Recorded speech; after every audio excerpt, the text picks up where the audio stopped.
Hello जय हिंद दोस्तों। और आप लोग कैसे हैं? मैं उम्मीद करता हूं कि आप लोग ठीक होंगे। आरआरबी टेक्नीशियन की जो आपकी वैकेंसी इंक्रीज हुई है उसके बारे में डिस्कस करते हैं। पहला पॉइंट आपका ये है, जो आपका जेन्युइन डाउट है कि जो क्या फ्रेश कैंडिडेट इस फॉर्म को अप्लाई कर सकते हैं जो नया पोस्ट इंक्रीज हुआ है।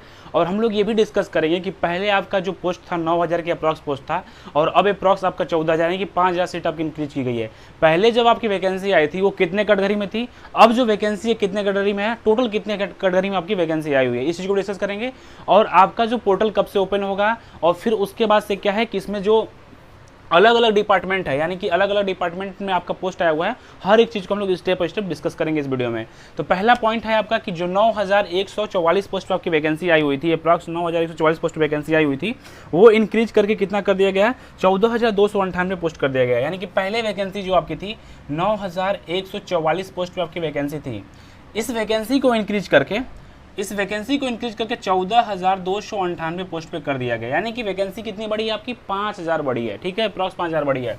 अब यहाँ पे क्या है, यहाँ पे आप लोग को एक चीज़ को ध्यान देना होगा कि जब वैकेंसी 9144 था तो उस समय जो आपका कैटेगरी था, कितना कैटेगरी था, 18 कैटेगरी पे आपकी वैकेंसी थी।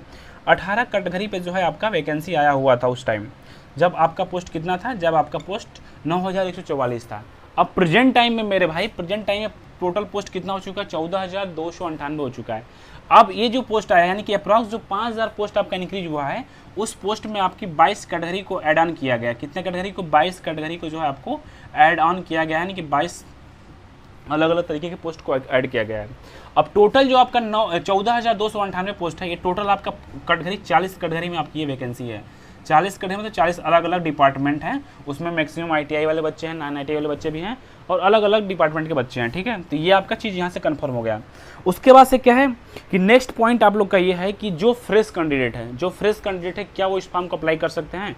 तो अगर आप आईटीआई किए हैं या आप 10+2 किए हैं, अलग अलग क्वालिफिकेशन है सबका, यानी कि जो पोस्ट ऐड ऑन हुआ है, एक पोस्ट इसमें ऐड ऑन हुआ है, वो पोस्ट कौन सा है आपका, वर्कशॉप एंड PSU।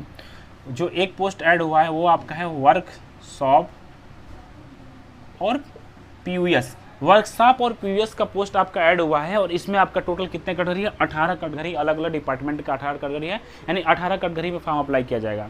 जो बच्चे फॉर्म अप्लाई ऑलरेडी कर चुके हैं उनके लिए क्या है, उनके लिए जो फॉर्म जब रीओपन होगा पोर्टल, तो वहाँ पे क्या है, आप उस कैटेगरी को, अगर आपकी क्वालिफिकेशन है तो आप उसको ऐड ऑन कर सकते हैं, अगर क्वालिफिकेशन नहीं है तो आप उसको ऐड ऑन नहीं कर सकते। ठीक है, पहला पॉइंट। दूसरा पॉइंट ये है कि अगर कोई किसी कारण फॉर्म अप्लाई ही ना किया हो, अगर किसी का कोई फॉर्म अप्लाई ना किया हो तो वो दोबारा फॉर्म अप्लाई कर सकता है।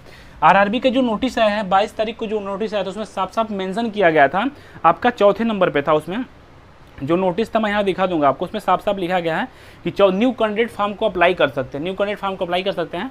फॉर्म का जो लिंक है 15 दिन के लिए फिर से एक्टिवेट किया जाएगा। जो लिंक है 15 दिन के लिए फिर से क्या है आपका एक्टिवेट किया जाएगा। 15 दिन के लिए आपका फॉर्म फिर से एक्टिवेट किया जाएगा। अगर कोई फॉर्म नहीं फिल किया होगा तो दोबारा से फॉर्म को फिल कर सकता है। ठीक है, तो इस चीज़ को आप लोग ध्यान दीजिएगा। और नेक्स्ट पॉइंट आप लोग का ये है कि जो बच्चे, जब वैकेंसी आपकी इंक्रीज हो गई है, देखिए इसके पहले क्या था, जो ALP की वैकेंसी आई हुई थी, तो ठीक यही प्रोसेस ALP में हुआ था।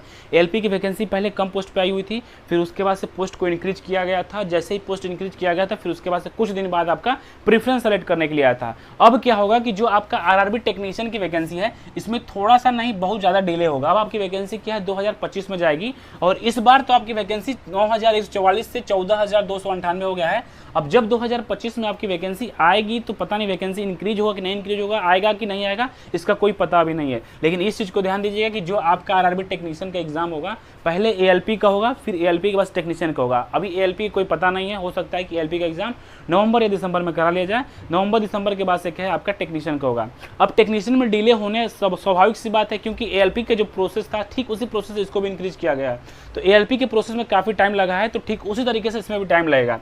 अब क्या है कि अब ये कब लिंक एक्टिवेट करेंगे, लिंक एक्टिवेट करने के बाद से जब आपका ALP का डेट आ जाएगा उसके बाद से टेक्नीशियन का होगा, तो थोड़ा सा टाइम लग सकता है। लेकिन एक खुशी की बात है कि आपका जो पोस्ट है फाइनली इंक्रीज कर दिया गया है। इसमें उन्हीं को फायदा होगा जो ITI किए होंगे, अगर जो नॉन ITI वाले हैं उनको फायदा कोई नहीं होगा, क्योंकि इसमें मैक्सिमम से मैक्सिमम पोस्ट जो है आपका ITI वाला है। और जो आपका वर्कशॉप और PUS का जो पोस्ट है वो ITI वालों के लिए स्पेशली है। कुछ पोस्टें हो सकता है कि नॉन ITI के लिए, लेकिन मैक्सिमम पोस्ट आपका ITI से है। उसमें अलग अलग डिपार्टमेंट में कोई फीटर है, कोई इलेक्ट्रीशियन है, कोई इलेक्ट्रॉनिक है, अलग अलग डिपार्टमेंट डिपार्टमेंट्स अगर आप किए हैं तो आप अलग अलग पोस्ट के लिए आप अप्लाई कर सकते हैं।